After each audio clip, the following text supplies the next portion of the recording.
Irmãos, quem trouxe suas Bíblias, abra a Bíblia, né, em Mateus capítulo 20, versículo 1. Creio que...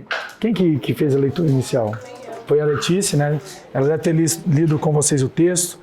Só que nós vamos ler do versículo 1 até o versículo 16. Então, me pediram já hoje para a gente ser mais breve possível, né? Coitado, que pediu, né? Brincadeira, hoje eu serei. Deus é poderoso. Hoje eu serei. Mateus 20. Eu estou na mesma dependência. Provavelmente Deus ainda faz milagre. Rapaz, é mesmo. Mãe, seja bem-vinda, né? Que bom que a senhora está aqui, né? Eu orei tanto por esse tempo, né? Então, Deus é bom, né? Deus ouve nossas orações, mas não é do jeito que nós queremos, na hora que nós queremos. Então, amém. Que bom que a senhora está aqui, o Cauã. Sejam bem-vindos, né? Essa aqui, eu às vezes chegava lá em Uberlândia, falava pra minha mãe, você tem que conhecer minha família. Ela falava, mas sua família está aqui? Eu falei, não, minha família está lá. Então, mãe, essa é a minha família, né? Tem uns mais bonitos, uns mais legais, né? Mas é tudo família, né? Tem ancião, tá cheio de ancião aqui também. Tem uns anciãos, tem criança. Mas é bom. Mas essa é uma parte da nossa família, né? Sabemos que a gente tem uma família muito maior que essa, né? Então, mas vamos ler o texto então em Mateus, capítulo 20. Vamos ler do verso 1 ao 16. Porque o reino dos céus é semelhante a um dono de casa que saiu de madrugada para assalariar trabalhadores para a sua vinha. E tendo ajustado com os trabalhadores a 1 denário por dia, mandou-os para a vinha. Saindo pela 3ª hora, viu na praça outros que estavam desocupados. E disse-lhes, ide vós também para a vinha, e vos darei o que for justo. E eles foram. Tendo saído outra vez, perto da hora 6ª e também da hora 9ª, procedeu da mesma forma. E saindo por volta da hora 1/10, encontrou outros que estavam desocupados e perguntou-lhes, por que estivestes aqui desocupados o dia todo? Respondeu-lhe, porque ninguém nos contratou. Então lhes disse ele, ide também vós para a vinha. Ao cair da tarde, disse o senhor da vinha ao seu administrador, chama os trabalhadores e paga-lhes o salário, começando pelos últimos e indo até os primeiros. Vindo os da hora 1/10, recebeu cada um deles 1 denário. Ao chegarem os primeiros, pensaram que receberiam mais, porém também esses receberam 1 denário cada um. Mas, tendo recebido, murmuraram contra o dono da casa, dizendo, estes últimos trabalharam apenas 1 hora, contudo, os igualastes a nós, que suportamos a fadiga e o calor do dia. Mas o proprietário respondendo disse a um deles, amigo, não te faça injustiça. Não combinastes comigo 1 denário? Toma o que é teu e vai-te, pois quero dar a este último tanto quanto dei a ti. Porventura não me é lícito fazer o que quero com o que é meu? Ou são maus os teus olhos, porque eu sou bom? Assim, os últimos serão primeiros, e os primeiros serão últimos, porque muitos são chamados, mas poucos os escolhidos. Amém? Amém, meninos? Vamos orar, vamos dar uma palavra de oração, feche sua cabeça, curva sua cabeça. Amém. Deus de graça, Deus de misericórdia, Deus de bondade, te damos graças, Senhor, pela Tua palavra, te damos graças porque os nossos olhos viram, nossos ouvidos ouviram e nosso coração creu no Senhor. Queremos que tudo isso é obra das Tuas mãos e não mérito nosso, Senhor. Por isso, Deus, nós te agradecemos por isso. Graças pela essa igreja que o Senhor tem mantido de pé. Graças, Senhor, pelas crianças. Graças por tudo, Senhor, que o Senhor tem nos permitido viver como família de Deus. Por isso, Deus, que nessa manhã o Senhor nos permita compreender cada vez mais a profundidade, a largura, a altura da Tua palavra. Possamos compreender a Sua vontade nesse tempo, em nós, através de nós, apesar de nós, Senhor. Por isso, Deus, em nome de Cristo Jesus, nos permita nessa manhã receber espírito de sabedoria e de revelação no conhecimento dado por Jesus Cristo, Senhor. Por isso, Deus, te rogamos desde já que o Senhor fale conosco, que o Senhor nos instrua por meio da Tua palavra. Em nome de Cristo Jesus. Amém. Amém? Então, crianças, já estão anotando aí, não? Quem são os personagens? Eu acho que o Ariel já anotou, Alice. Né? Mas vamos lá. Então preste atenção que eu vou falar que vai ficar mais fácil, tá bom? Mas antes de adentrar o texto, como sempre, eu lembrei de uma história quando eu estava meditando nessa palavra. Oh, Deus, há muito tempo, parece muito tempo, mas em 2016 eu fui convidado para ministrar num culto, né, num grupo de jovens lá no Vigilado Pereira. Não sei quem se recorda do Soldado até Vigilado Pereira, né? E aí eu fui lá compartilhar com alguns irmãos. E aí depois da mensagem, teve um fórum lá de discussão, de debate, era a coisa mais engraçada do mundo, né? Ficava aquele bando de menino não sabia nada de Bíblia, quem estava lá na frente também não sabia nada de Bíblia, e no final era mais para juntar o turma mesmo. Aí, lembro que uma das perguntas que surgiram foi a respeito da salvação. Aí eu lembro que eu fiz uma pergunta assim, cara, mas já parou para pensar? Se no fim, assim, lá no finalzinho, Deus fala assim, quer saber de uma coisa? Eu vou salvar todo mundo. Ninguém merece mesmo, então já que ninguém merece, eu vou levar todo mundo.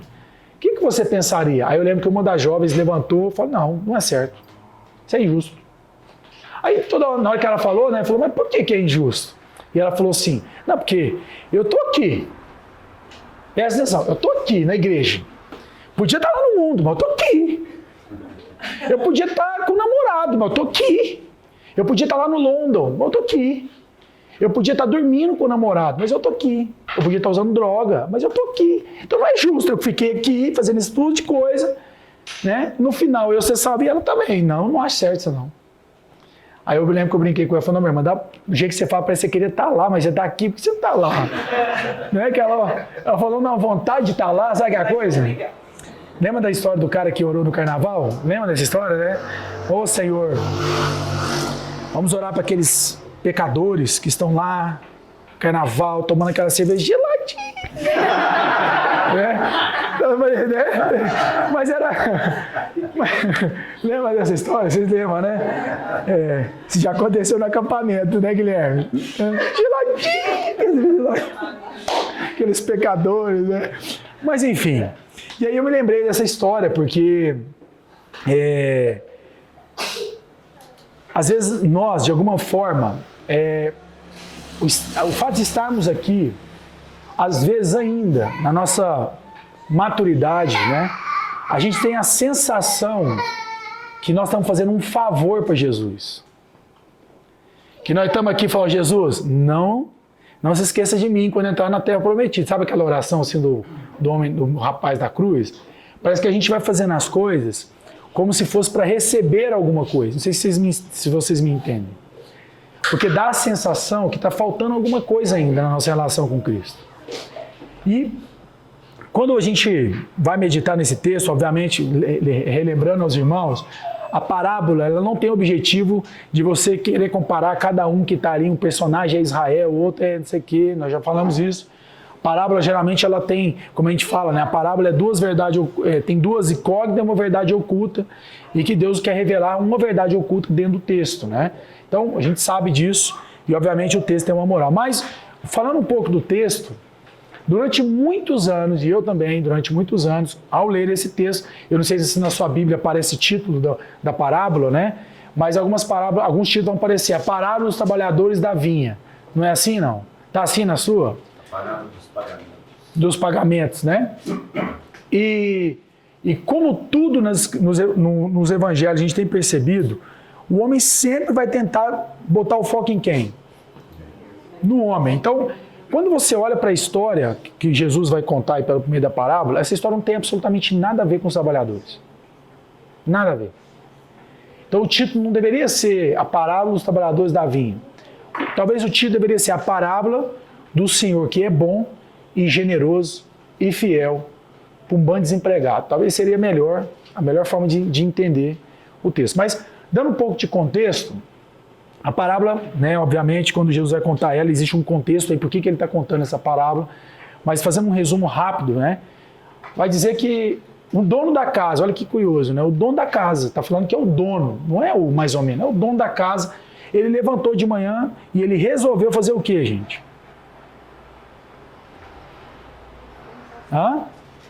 Contratar trabalhadores. E aí vai dizer uma coisa importante no contexto, tá? No contexto do Oriente Médio, não era muito convencional o dono da casa ou o dono da vinha sair para buscar trabalhador. Mas o texto vai dizer que ele decididamente resolveu levantar de manhã e sair para buscar trabalhadores, para assalariar esses trabalhadores. E aí no texto vai dizer que ele encontrou uma primeira leva de pessoas. E essa primeira leva de pessoas, lá mais para frente se ficou claro isso, né? Eles fizeram um acordo com o Senhor. Não foi um acordo? E houve um contrato. Falou assim, olha, quanto você quer ganhar? E eles falaram o quê? Um denário. Um denário representava na época o salário de um dia, né? Um dia de serviço representava um denário. Então, esse senhor falou, tá bom para você? Tá bom para mim. Então, você já sabe quanto você vai ganhar. Então, ele paga esse salário e segue a história. E aí, nós temos depois que esse senhor sai na segunda, na terceira, na quarta e na quinta. Ou seja, ele sai 5 vezes e ele repete o mesmo formato. Ele chega, vê os desempregados e convida. Mas a partir da segunda vez que ele sai, ele não fala mais que pagaria um denário. Está claro no texto. Ele fala que é pagar o quê? O que é justo. E aí, no final, a gente já viu a história aí, fala que ele falou assim, rapaz, vamos fazer o seguinte, começa a chamar dos de trás para frente. E talvez quem era o primeiro deve ter pensado, né? Bom, se ele está pagando de trás para frente, vai chegar a minha vez. Então, a preocupação de quem ia receber, né, por último, não era tanto se ele era o último. Era a recompensa que ele ia receber, certo? Então, quando imagina a cena dele ver aquele cara receber um denário por ter trabalhado 1 hora. Ele fez uma conta assim, simples. Se ele ganhou um denário para trabalhar 1 hora, eu que trabalhei 12, vou ganhar quanto? 12 denários. Não, vou ficar 12 dias aí, de boa, só curtindo o meu salário. Mas quando veio o pagamento, veio uma surpresa, que ele recebeu exatamente iguais aos demais. E tanto que no texto ele fala assim, não é justo porque você nos igualou com eles, que trabalharam apenas 1 hora. E aí vem Jesus e fala essa expressão tão conhecida, né, que os últimos serão os primeiros. E aí eu já vi tanta igreja evangélica usando esse texto em para-choque de carro, falando, tá vendo? Não se importe, não seja humilhado, porque os últimos serão os primeiros, como se tivesse alguma coisa a ver com o texto. Mas, dado o contexto, muito na história já se perguntou o grande objetivo dessa parábola, né? De querer, tá vendo os trabalhadores, uns são fiéis, outros trabalhavam só por dinheiro, os outros nem preocuparam com dinheiro, estavam preocupados com outras coisas. Mas o fato é, trazendo em miúdos, né? Eu não sei se você já viveu a situação de estar desempregado. A sensação de ter que chegar em casa, né? E com filho, com família para sustentar. E você, no contexto do Oriente Médio, era muito comum existir uma praça pública onde as pessoas que não tinham emprego iam para lá, porque eles esperavam, de alguma maneira, algum ato de bondade, algum ato de misericórdia mesmo, alguém passar e chamá-lo para trabalhar. Aqui em Uberlândia existe isso, não sei se você já viu, mas quando você chega em Uberlândia, perto do viaduto, tem uns caras que se chamam chapa. Quem já viu isso, não? Já viram chapa? Aí ele fica sentado, tem elas plaquinhas lá. Quando ele não está lá é porque ele recebeu alguma oferta de trabalho, mas está lá, chapa. E geralmente eles cobram 50, 100 reais, dependendo do serviço. E os caminhoneiros que vêm entrando na cidade, precisam descarregar saco de arroz, saco de feijão, saco de cimento, passam e pegam 1, 2 chapa. Só que às vezes nem sempre ele tem condição de levar todos os chapa. Então o chapa que é levado sente o quê? Alívio. E é engraçado que, como eu trabalhei muito na estrada, eu sempre observei o chapa. E é engraçado que os chapa, eles vão chegando mais perto, tipo assim, porque eles querem ficar o primeiro, porque quanto mais primeiro ele for, existe uma chance maior do caminhoneiro passar e pegar ele. E existe algumas coisas interessantes. Ele não ficava na subida do morro, porque o caminhão está vindo embalado, ele vai parar no morro? Não vai, então você tinha que ficar depois do morro. Então tinha toda uma técnica, e tem toda uma técnica para o chapa, né, ser atendido. Né? Quanto ele for aparentemente mais forte, ele vai receber maior oportunidade, enfim. Mas eu também já tive a oportunidade de passar na rodovia, tipo, depois de 1, 2, 3 horas da tarde, e ter um chapa sentado lá. E eu vou te fazer uma pergunta. Qual é a chance de um chapa, 3, 4 horas da tarde, receber uma proposta de trabalho? Imagina a cena. Hã? Muito menor. A pergunta é, por que esse chapa ficou lá? Consciência de quê, meu irmão? Hã? Necessidade. Então, o texto é interessante porque, de alguma maneira, aconteceu a mesma coisa. Imagina esse senhor saindo para procurar trabalhadores, ele chega lá e vê os caras lá ainda sentados. Irmão, já é meio-dia, esse povo está lá ainda. Vou chamar mais um pouco. Aí chega 3 horas da tarde, tem gente ainda. Quando chega 5 horas da tarde, tem alguém lá ainda. E ele, com misericórdia, convida esse pessoal a trabalhar na vinha. O grande desafio, ao olhar para o texto, é achar que Jesus, de alguma maneira, está falando de recompensa.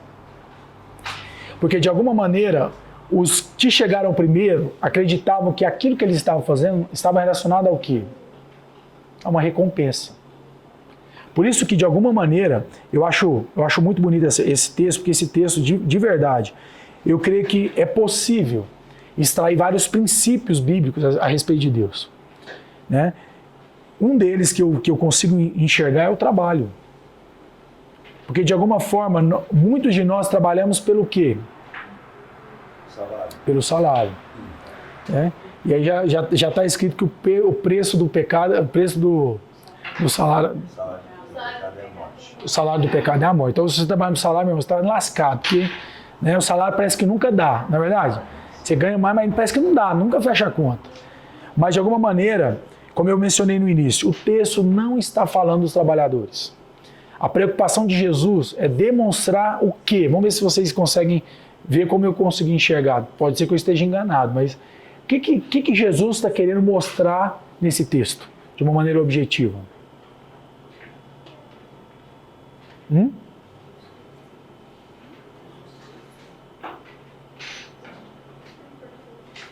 Você deve importar consigo mesmo? Como que o outro não faz diferença?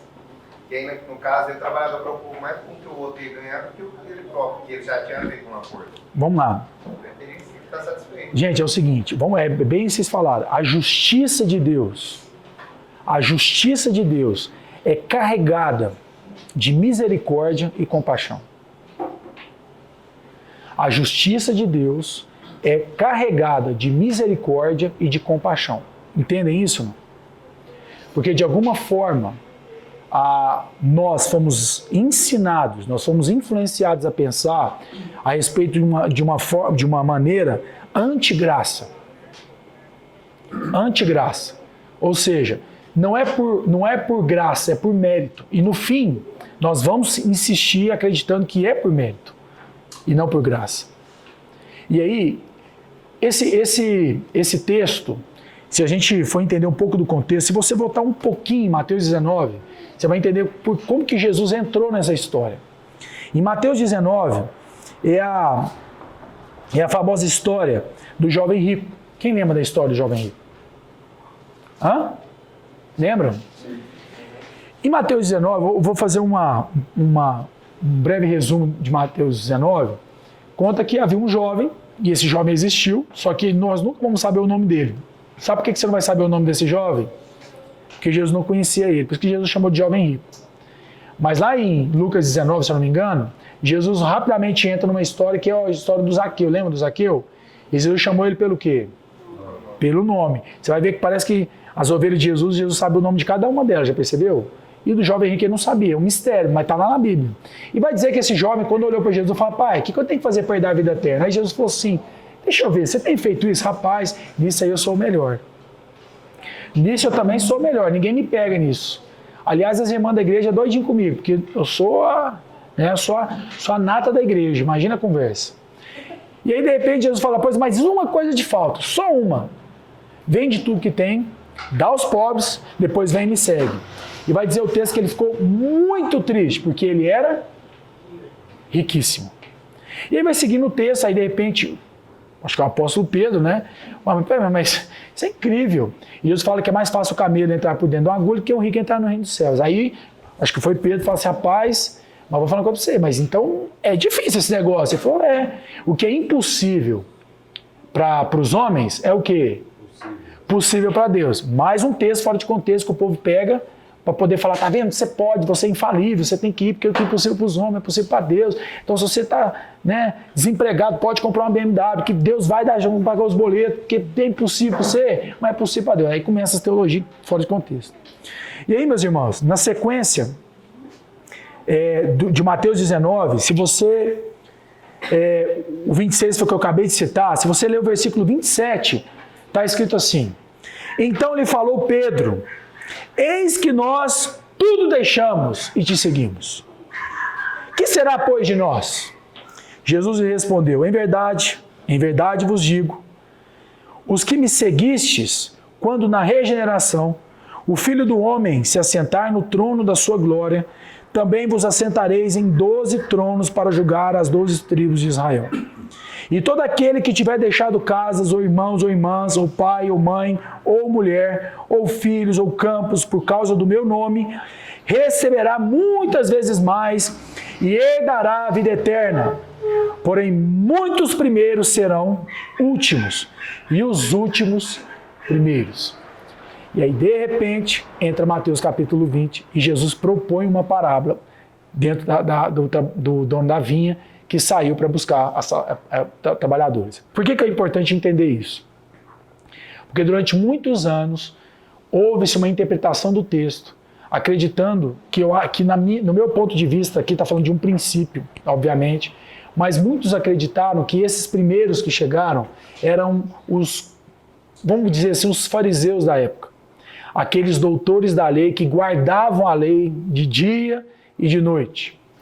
E que, de alguma maneira, esses fariseus acreditavam ser merecedores da graça, da salvação, da misericórdia e do direito de ser chamado nação de Deus. Outros vão entender que esse texto, obviamente, está se referindo também aos discípulos, que foram chamados primeiro. E esses discípulos, a história vai mostrar que muitos deles, em alguns momentos, acreditavam ser mais importantes que aqueles que viriam depois. Tanto é verdade, se você conseguir continuar lendo Mateus 20, a partir do verso 17, vai dizer que Jesus chama os 12 e vão embora.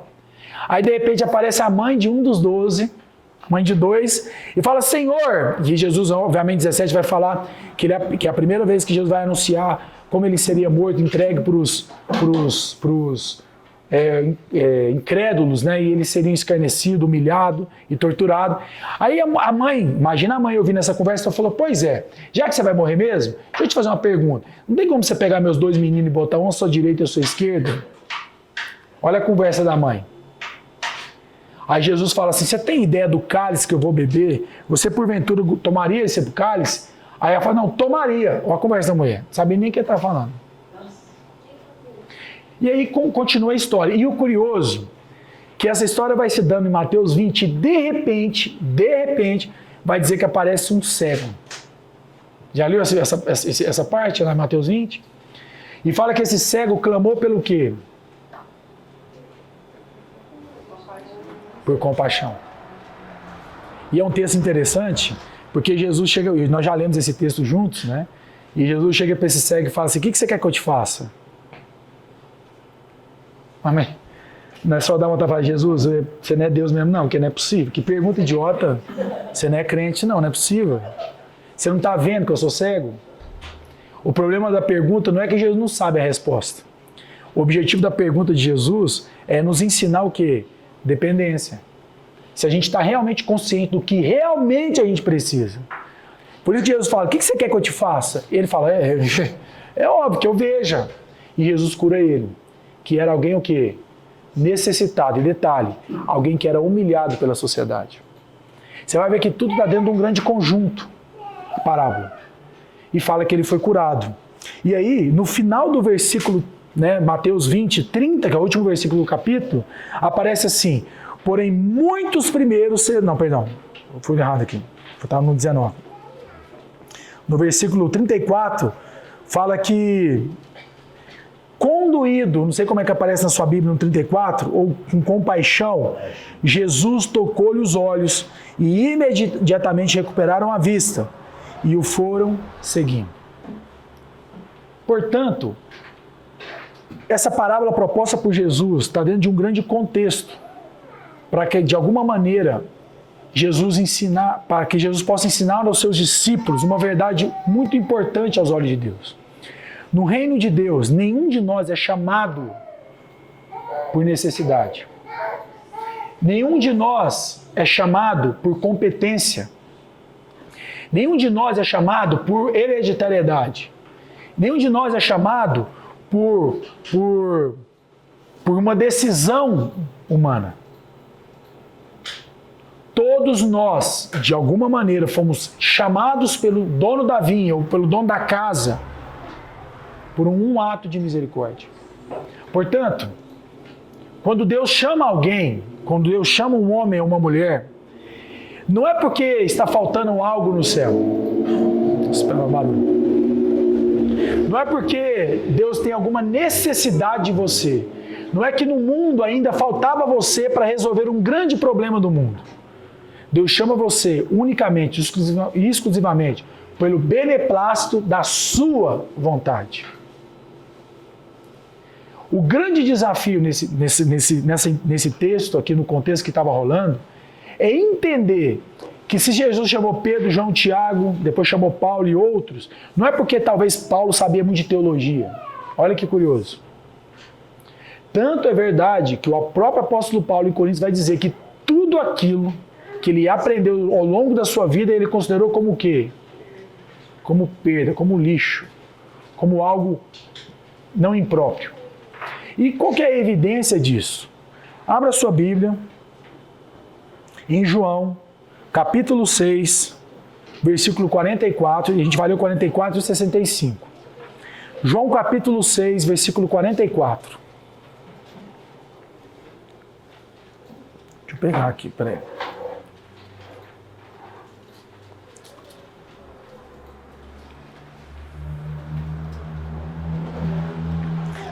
Dá um contexto rápido do 44. João capítulo 6 é aquele texto que Jesus, logo após a morte de João Batista, estava muito triste, e de repente Filipe chega e fala assim: Senhor, tem um monte de gente com fome. Eram 5.000 homens, fora mulheres e crianças. Então, isso é uma galera de uns 20.000 pessoas aí. E aí, de repente, Jesus fala assim: mas o que eu posso fazer? Nós temos aqui 5 pães e 3 peixinhos. Aí Jesus faz a multiplicação dos pães e peixes. E aí, no contexto, você vai lembrar, fala que o povo ficou tão... Nossa, encontramos o quê? O dono da vinha. Encontramos quem vai sustentar, porque, rapaz, se nós tem alguém que põe comida na mesa todo dia, qual que é a nossa preocupação? Nenhuma. E aí, dentro do contexto, Jesus começa a falar com eles e começa a aprofundar a conversa. Aí lá no versículo 41, para a gente já estar no 44, fala que eles murmuravam. Começa assim, eles estavam enchendo o quê? O saco. E aí, pois, dele os judeus, porque disseram: eu sou o pão que desceu do céu. 42, e diziam: não é este Jesus, o filho de José? Acaso não lhe conhecemos o pai e a mãe desse cara que está falando aí? Como, pois, agora diz desci do céu? Respondeu-lhe Jesus: não murmureis entre vós. Presta atenção nesse versículo, porque, irmãos, esse versículo entre nós é um versículo que a gente já falou tanto sobre ele, mas esse versículo esconde uma verdade não oculta, mas uma verdade absoluta de Deus. No versículo 44, Jesus vai dizer: ninguém, presta atenção, ninguém. Ele está incluindo quem nesse texto, meu irmão? Nessa palavra? Todo mundo. Pode vir a mim se o Pai que me enviou não o trouxer. Lembra do dono da vinha? Não foi o dono da vinha que foi buscar? Você percebeu que na história, na parábola, de repente aparece um administrador no meio da história? Vocês perceberam isso ou não? Vocês perceberam ou não? Por que o administrador não foi lá buscar o povo? Era mais simples. Né? Primeiro que você escondia o quê? A humilhação do Senhor. O Senhor tem um empregado, que é o administrador ia chegar lá em nome do pai e falar assim, vamos embora. Mas o texto vai dizer que o próprio pai fez o quê? Buscou. Isso reforça o entendimento de Jesus em João capítulo 6:44, dizendo que, como está escrito aí, se o Pai que me enviou não o trouxer, e eu o ressuscitarei no último dia. No versículo 65, fica aí no João 6, no versículo 65, Jesus disse, e prosseguiu, por causa disto é que vos tenho dito, reforçando o quê? O 44, ninguém poderá vir a mim se pelo Pai não lhe for o quê? Concedido. Gente, presta atenção nisso. Há muito tempo eu expliquei isso com uma analogia que eu acho que faz mais sentido. Tem muita gente que acredita que é pela graça. E eu creio que ninguém aqui tem outra forma de pensar. Certo? Mas muita gente acha que porque é de graça que todas as pessoas vão receber. Porque é de graça. Ué, se é de graça, qualquer um quer. Mas duas coisas importantes. Eu lembro do meu sogro, recentemente eu estava, não sei o que era, que eu estava vendendo uma coisa lá. Aí meu sogro falou assim para mim, Thiago, é melhor você dar isso para a pessoa do que você vender. Aí de repente deu 5 segundos, meu sogro, não. Me arrependi de ter falado isso. Me arrependi.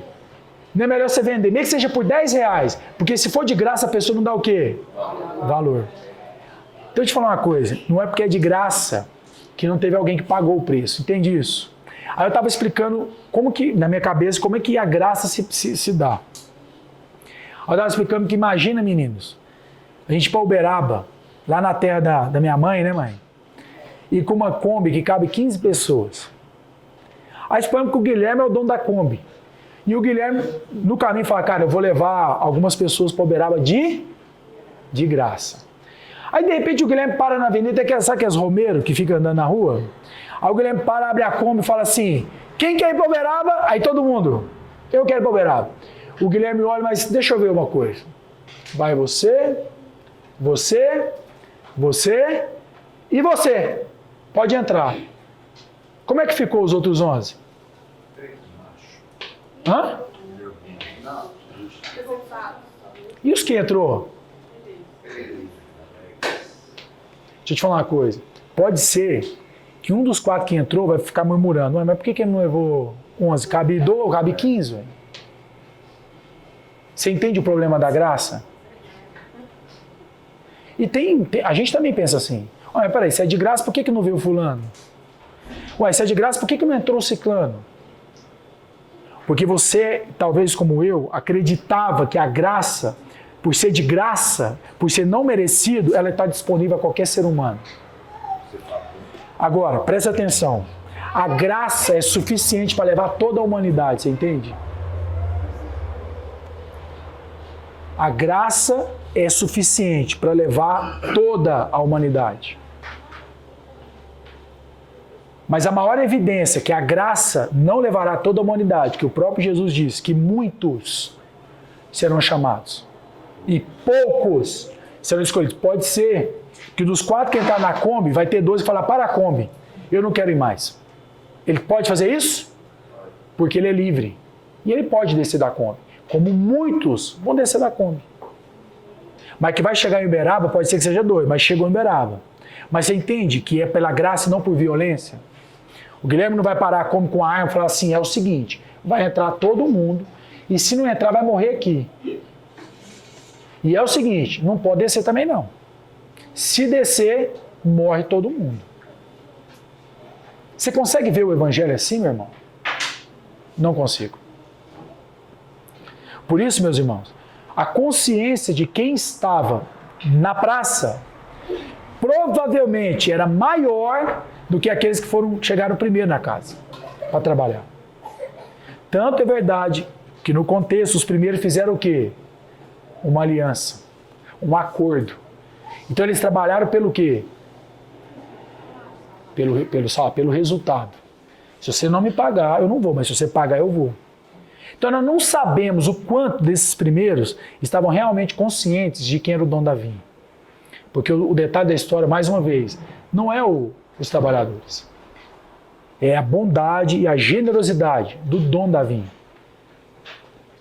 Por isso, meus irmãos, que nesses dois textos de João, capítulo 6, você e eu jamais podemos esquecer que por mais que eu e você tentemos falar de maneira difícil, ou de maneira organizada, ou de maneira teologicamente profunda, em última análise, o chamar não depende de você, não depende de mim, não depende do que quer, nem daquele que se esforça, mas de quem? De quem Deus se compadece. Qual é o perigo de pensarmos assim, que é a maneira correta? De nos deixar de maneira o quê? Confortáveis.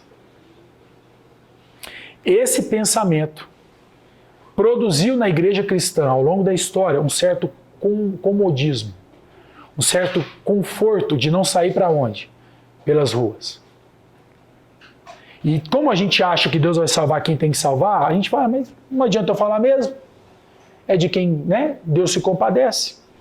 Porque a grande pergunta que vai surgir, então, diante dessa forma de pensar, então por que eu tenho que pregar o Evangelho?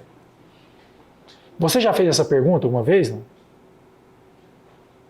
Qual foi a resposta que vocês encontraram?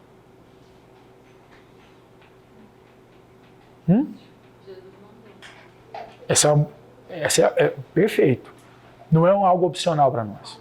Mas a grande pergunta é, Jesus mandou, ótimo. Mas se eu falo, não vai adiantar? Por que eu tenho que falar? Exato.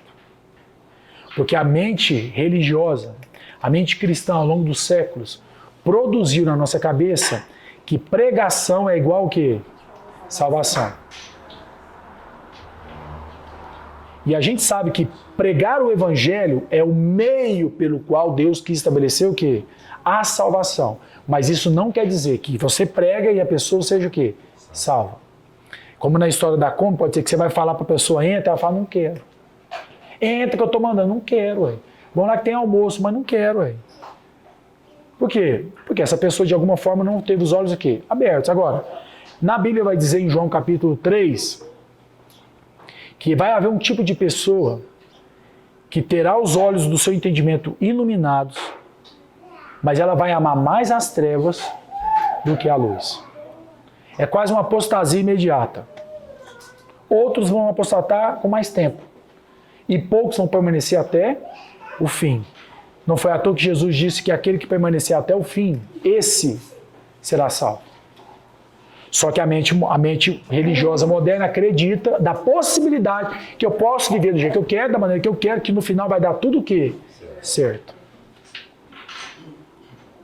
Por isso, meus irmãos, esse texto tem que servir de alerta para nós. Por quê? Porque nós temos um grande objetivo porque nós devemos pregar o Evangelho. Primeiro, porque Jesus mandou, e se Ele mandou, nós não temos opção. Até porque se você chama Jesus de Senhor, você está chamando Ele de Kyrios. E a palavra Kyrios significa dono, proprietário. Então, se você não está fazendo isso, escuta, se você não está cumprindo essa ordem de Jesus, você está falhando no seu chamado. Se você vai para o inferno por causa disso, eu não sei, não tem como te explicar se vai ou não vai, não é essa a questão. Como eu e o Paulo temos falado, né? Pode ser que você será miseravelmente salvo, está tudo certo, mas se você está falhando nisso, você está falhando no seu chamado como cristão. Jesus não deu muitas ordens para nós. Pelo contrário, deu muito poucas que nós devemos fazer. E essa foi uma delas. Ide por todo mundo e pregai o Evangelho. O segundo motivo pelo qual nós devemos pregar o Evangelho é porque a pregação do Evangelho não é para que muitos se convertam, mas para que muitos se tornem o quê? Indesculpáveis diante de Deus. Há um entendimento na igreja evangélica que todos deverão ouvir o Evangelho para que depois venha o Cristo. E isso também é falso. Porque isso é falso, porque nós precisamos apelar pela lógica também. Você acha que todo mundo que passou pela raça humana ouviu o Evangelho? Você acha que o indígena, que às vezes ficou lá no mato, que morreu numa caçada, ele ouviu falar do Evangelho? Então isso é falso. Nem todos ouviram o Evangelho. E muita gente se confunde por pensar, não, mas então não é o que, Guilherme? Não é o que então? Não é justo. O cara tem que ter pelo menos ouvido para falar assim, não, deixa eu te falar, eu não quero, ou eu quero. Porque a gente acha que o evangelho é uma questão de quê? Oportunidade. O evangelho não tem nada a ver com oportunidade. E aí, meus irmãos, essa maneira de pensar tem produzido na nossa cabeça vários falsos sofismas, vários falsos entendimentos a respeito de quem Deus é. Porque nós estamos diminuindo Deus ao entendimento humano. E Deus jamais será confundido ao entendimento humano. Porque talvez na sua cabeça, todos deveriam ter pelo menos o quê? Uma oportunidade. E aí entra o texto que foi lido. Porque muitos serão o quê? E poucos. Lembra que a gente já brincou com esse texto que fala que quantos grupos de pessoas tem nessa sentença? Pensa, Tainá. Muitos serão chamados, poucos escolhidos. Quantos grupos de pessoas tem aqui? Quem são? E se eu te falar que tem mais um grupo que você não viu? Todos. Vamos pensar? Suponhamos que essa mesa seja todos. Toda a raça humana aqui, passada, presente e futura. Todos. Aí vem Deus e fala que muitos, vamos pegar aqui esse aqui, seja muitos. Põe aqui, ó. Serão chamados, certo? Aí vem Deus, pega aqui e fala assim, mais poucos serão escolhidos. Quantos grupos tem aqui agora? Todos, muitos e poucos. A pergunta que fica é, por que Deus então chamaria muitos, sendo que poucos seriam salvos? Por quê, gente? Não é uma questão de oportunidade? Pensa você no último dia, naquela fila maravilhosa, roupona nova, né? Nike Air branco no pé, né? E tá entrando lá naquele resplendor de glória. Aí você olha pro Haroldo, fala, não, Haroldo, bem que falou que era bom mesmo, olha que trem, oi, e tá entrando. Aí, eu não sei se você já passou por isso, mas eu já fui VIP uma vez na minha vida, de chegar na boate e passar por uma fila e o povo tudo esperando, assim, você olhando, quem já viveu isso? Eu já fui VIP. Já foi, Ana, VIP também? Né? De estar passando e o povo tá lá olhando assim, sempre foi assim, mentira, foi a primeira vez de entrar daquele jeito. Você agora entra no avião, né? Já viu que o avião também faz isso com a gente? Você entra no avião, a primeira classe fica onde? Tinha que ficar no fundo para você não passar à vontade, mas põe na frente, para quê? Pra você passar e falar assim, tem que comprar mais no cartão. Meu cartão de crédito não tá tão, né? E aquilo produz o que na gente? Um senso de necessidade de consumo, não é? Imagina a cena, então, você tá entrando, aquela fila, na verdade não vai ter nem fila para quem vai entrar, vai ser uma coisa assim meio, todo mundo ao mesmo tempo, né? Aí o pessoal de lá da catraca olhando assim, mas não é justo isso não, hein? Por que ninguém falou que era assim? Possivelmente, o único texto que nós vamos ter para explicar para a pessoa vai ser esse. Sabia disso ou não? Sabe por que, Guilherme? Deus chamou muitos, mas escolheu poucos? Sabe por que Deus, de alguma forma, não chamou todos, para depois ver quem eram os muitos, para depois salvar poucos? Sabe por que Deus não fez isso? Para demonstrar, em último caso, que nunca foi, nunca será uma questão de oportunidade.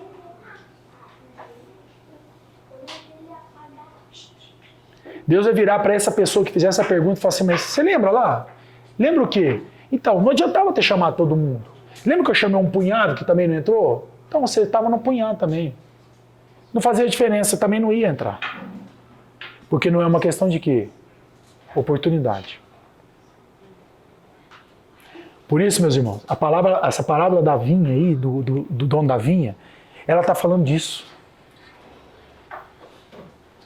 Porque de alguma forma, de alguma maneira, nós precisamos aprender a nos alegrar, primeiro, com aquilo que nós já recebemos de Deus.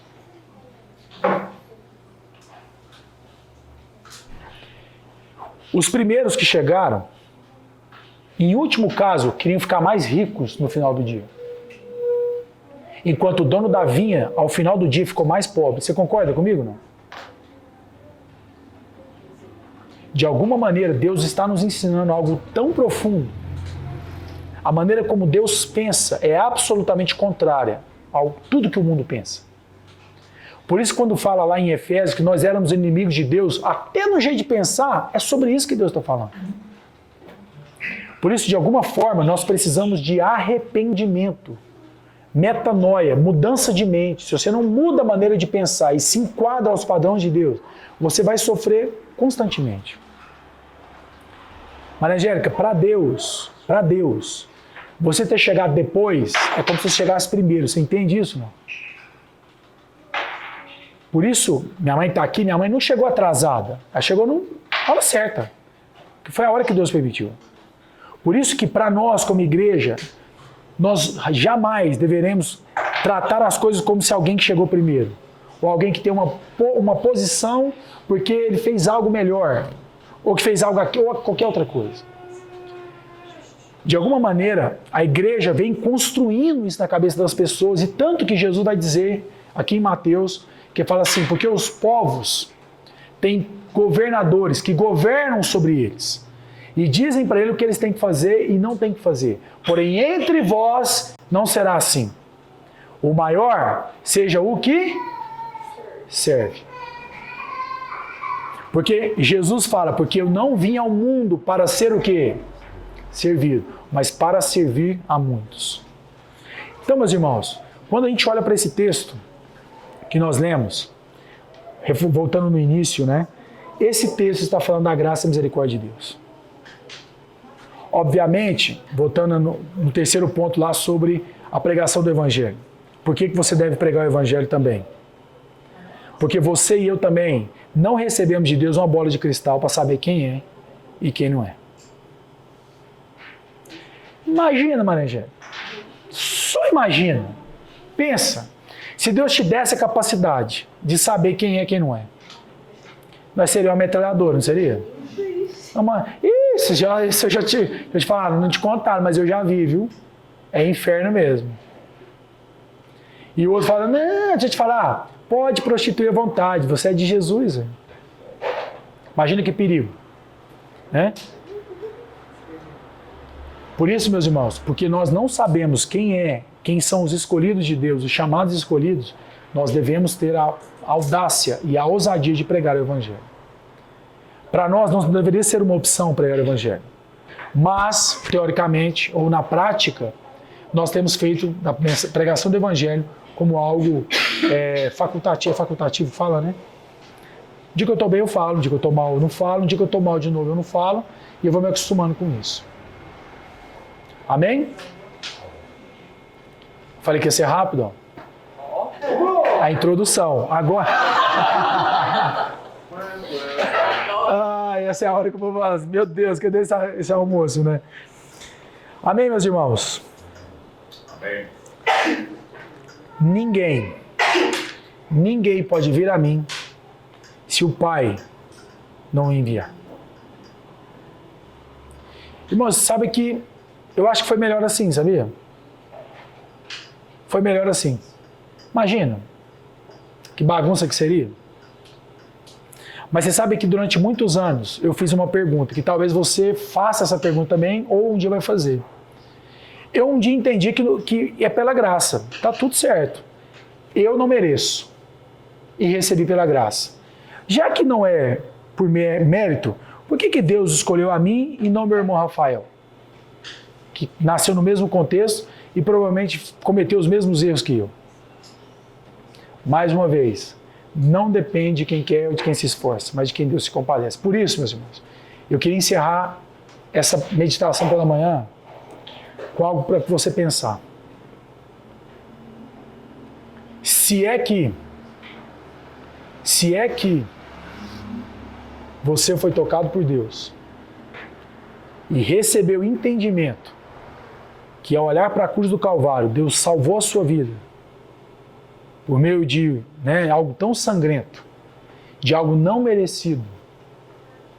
Se é que você recebeu entendimento de que você não merece e jamais merecerá, se é que você recebeu entendimento que você vai para o céu, mas merecia por justiça e para o quinto dos infernos, você deveria sair aqui pela manhã extremamente grato. Mas sabe que, na prática, eu imagino Jesus olhando para cada um de nós. E ele falando, por que vocês estão murmurando? Por que vocês estão murmurando? O meu grande receio é que nós, falando de mim, estejamos sendo os primeiros que chegou. E não o último no final do dia, que sabia que necessitava e ficou grato pelo que recebeu. Mas não trabalhou pelo quê? Pelo salário. Porque eles não sabiam quanto receberiam. Portanto, meu irmão, você jamais deveria se relacionar com Deus por aquilo que Ele poderia dar para você. Mas você deveria se relacionar por Deus por causa de Deus. E não pelo que você pode receber dele. Aliás, nós já recebemos algo de Deus que não existe na raça humana, na terra, na tecnologia, ciência, nada que poderia pagar o que Ele nos deu. Por isso, 1 Coríntios 6 vai dizer que nós fomos comprados por um alto preço. E essa expressão alto quer dizer um preço impagável. Um preço, como diz em Mateus capítulo 19, que é impossível aos homens. Mas para Deus é possível. Esse entendimento deveria nos cobrir de tanta alegria, de tanto contentamento, que daria a sensação, sabe de quê? De satisfação. Quem aqui está com fome? Fala para mim. Está esperando o papá que vai vir? Está chegando, viu? Sei que você veio hoje na igreja só por causa do estrogonofe. Não tem problema. Eu também vim. Mas olha só. Eu ultimamente eu tenho, né, comido, tem que passar até um pouquinho mal, assim, né? Por causa do remédio que eu estou tomando. Mas imagina você olhando para aquele prato e encher o prato, assim. De repente você está comendo, no metade do prato você está o quê? Ai, satisfeito. Aí você pega aquela quantidade, se você for Ieda, você vai comer aquele resto, né, amor? Porque a Ieda não gosta de deixar resto no prato. Ela briga comigo se eu deixo. Mas enfim. É verdade isso, né, amor? Não, mas se não falar dela, fica brava. Você nunca falou não falou de mim hoje? Com certeza. Mas é porque a Ieda, ela já me falou, o meu problema não é deixar resto no prato. O meu problema é que você foi pôr no prato mais que você precisava. Aí você enche o prato e sobra. Então, deixa de ser burro e vai lá e põe o que você vai comer primeiro. Se tiver vontade, você come mais depois. Mas como é que você vai, né, pensar nessa hora? Mas enfim. E de alguma maneira, vamos ser sinceros uns com os outros. A nossa maneira moderna de viver, tem feito com que nós não estejamos satisfeitos. A cobiça que os olhos nos traz, a cobiça da alma, ela vai nos enredando a viver coisas que às vezes não era para a gente ter vivido. E vai causando na gente uma sensação de insatisfação. Sabe quem descobriu isso? O marketing. O marketing descobriu que a coisa que mais vende no mercado chama-se insatisfação. É você estar insatisfeito com o seu peso, com o tênis que você está usando, com o carro que você tem, insatisfeito com a casa, insatisfeito com o cabelo, insatisfeito com os irmãos, insatisfeito com a padaria, insatisfeito com o pão. E isso vai produzindo na gente uma série de rebotes até chegar na nossa relação com Cristo. E aí a gente, às vezes, vem no culto domingo esperando o quê? Uma novidade de vida. Não, meu irmão, você já foi feito uma nova pessoa. E essa é a grande novidade do dia. Se você não entendeu isso há 10 anos atrás, não vai ser hoje que você vai entender isso. Porque Deus quis produzir em nós uma visão, um espírito de contentamento pela relação com Ele, por essa reconciliação feita na cruz do Calvário com Deus e com seus filhos. Por isso, meus irmãos, que você possa sair daqui dessa manhã, pelo menos pensando, quem é você? Quem sou eu? Eu sou os primeiros que chegou, ou eu estou igualzinho os últimos que chegou? Porque, segundo a história, o pagamento começa pelos últimos, e não pelos primeiros. Sabe por que começou pelos últimos? Eu fiquei pensando, por que começou pelos últimos? Porque para os últimos não importava se ele ia ser os primeiros. Olha que curioso. Porque para os últimos não importava. Porque ele já estava satisfeito porque estava o quê? Trabalhando. Mas não em qualquer lugar. Na vinha do Senhor. Sabe, meu irmão? A grama do vizinho, ela não é mais verde que a sua. Mas pode ser que a sua insatisfação seja maior que a dele. E aí eu termino de verdade, pela 5ª vez. Lá em Hebreus capítulo 11 vai falar que nós devemos andar fitos com os nossos olhos em quem? Que é o autor e o consumador da nossa fé. Amém? Vamos orar. Curva a sua cabeça. Senhor, nós te agradecemos, Senhor. Agradecemos por a sua benignidade, pela sua bondade, pelo seu favor, Senhor. Te agradecemos porque reconhecemos, ó Deus, que não foi por mérito, não foi por competência, não foi por capacidade, Senhor. Não foi porque nós éramos filhos de alguém, não era porque nós fizemos algo de certo ou algo de errado, mas nós reconhecemos que se nós fomos a Cristo, foi porque o Senhor nos arrastou das trevas para a luz. Pai, nós reconhecemos também que em Cristo nós recebemos absolutamente tudo do que necessitamos. O nosso grande desafio nessa manhã, Senhor, é saber reconhecer na prática como viver satisfeito, Senhor. Pai, por isso eu te peço que nessa manhã o Senhor nos faça recordar de quem nós éramos sem Ti, Senhor. De como estávamos desesperados nesse mundo. De como éramos falhos. De como éramos totalmente necessitados, Senhor. Não tínhamos paz nesse mundo. Nós estávamos completamente sozinhos nesse mundo. Mas pela sua bondade, Senhor, como diz o texto, o Senhor saiu pela madrugada, buscando trabalhadores e não desempregados, não à toa, mas buscou trabalhadores para a sua vinha. Graças, Senhor, porque nós somos trabalhadores dessa vinha.